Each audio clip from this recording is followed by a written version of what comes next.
Sally here, and today we're going to explore a powerful idea that can change the way you attract women, especially as you get older. And you know what's most interesting? It has nothing to do with money. It has nothing to do with looks, and it definitely has nothing to do with those cheesy pickup lines you find all over the internet.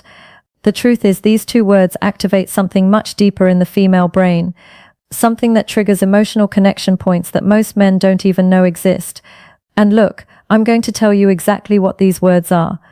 I'll explain the science behind it, but there's a detail that almost no one notices, and it's exactly this detail that separates the men women forget from the men they can't stop thinking about. Stay with me until the end, because this information can completely change the way you communicate. Let me tell you something. For years I've studied thousands of interactions between men and women. You know what I realized? The men who attract the most aren't necessarily the best looking. They aren't the richest. They are the ones who master one very simple thing: direct emotional communication. While most men are spinning their wheels in empty conversations, trying to please, trying not to offend, the men who really stand out do something radically different. They use two words that act like master keys to the female subconscious. You see, the human brain is hardwired to respond to certain communication patterns, and these two words, when used the right way, create what we call positive emotional anchoring. So let's go. The first word is I want. It sounds too simple, right? But listen to what happens when a man says I want with clarity and confidence. First, he is taking responsibility for his own desires. He's not asking for permission. He's not testing the waters. He is being direct. And here's a secret of female psychology. Women are attracted to men who know what they want. Why? Because it signals leadership. It signals that you are capable of making decisions, that you won't dump the responsibility of choosing onto her shoulders. Think about it with me. When you say, I don't know, maybe we could do something later if you want. What are you communicating?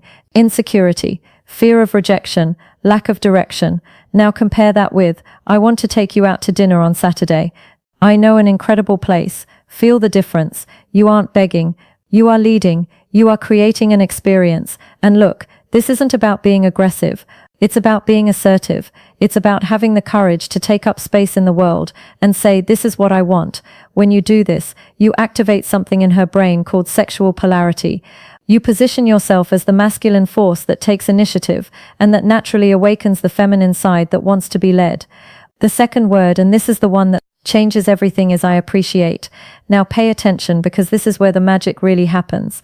If you only use I want, you can seem egocentric. It might seem like you are only interested in taking something from the interaction. But when you combine I want with I appreciate, you create a perfect balance. You show that you are a man of initiative, but also a man of emotional depth. Let me give you a concrete example. Imagine you are talking to a woman you are interested in. Instead of just saying, I want to see you again, you say, I want to see you again because I really appreciate the way you think. Conversation with you has a depth that is rare. Do you see what happened? You aren't just expressing desire. You are showing that you see her, that you value who she is as a person, and that my friend is absolutely irresistible.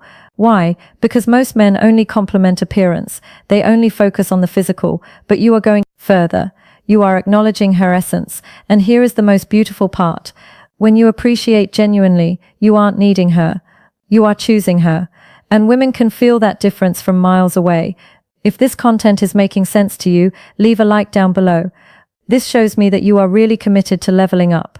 Now, let me tell you about the mistake that destroys all of this. The mistake is using these words without congruence. Do you know what congruence is? It's when your body language, your tone of voice, and your words are all aligned. If you say, I want to take you to dinner, but your shoulders are slumped, you are looking at the floor and your voice is hesitant. The message doesn't get through. Your body is screaming insecurity while your words are trying to project confidence. And the female brain is extremely sensitive to these incongruities. It's like an emotional lie detector. So when you say, I want, you need to be standing tall, looking her in the eyes with your chest open. When you say I appreciate, you need to pause, slow down the rhythm of your speech, and let the sincerity show through. It is exactly about this depth that I detail in my complete guide, Attraction Secrets. There I teach not only what to say, but how to calibrate your energy, your presence, so that every word that comes out of your mouth carries real emotional weight. And there is one more crucial thing: timing. Look, you plits aren't going to go around saying, I want and I appreciate in every conversation like a robot. That would be weird. You use these words in strategic moments when you really want to establish intent. When you want to create an emotional memory, for example, at the end of a date that was special, you look in her eyes and say, I want to do this again. I really appreciate the energy you bring. Done. You just created a positive emotional anchor. Now, every time she thinks of you, she'll remember that sensation of being seen, valued, and desired all at the same time. If you want to dive deeper into this, subscribe to the channel and hit the bell. Every week I bring content like this that will give you an unfair advantage in the attraction game. Now you have the tools. Use them with wisdom. Use them with integrity. And remember, you don't need to be perfect. You just need to be real. See you next time.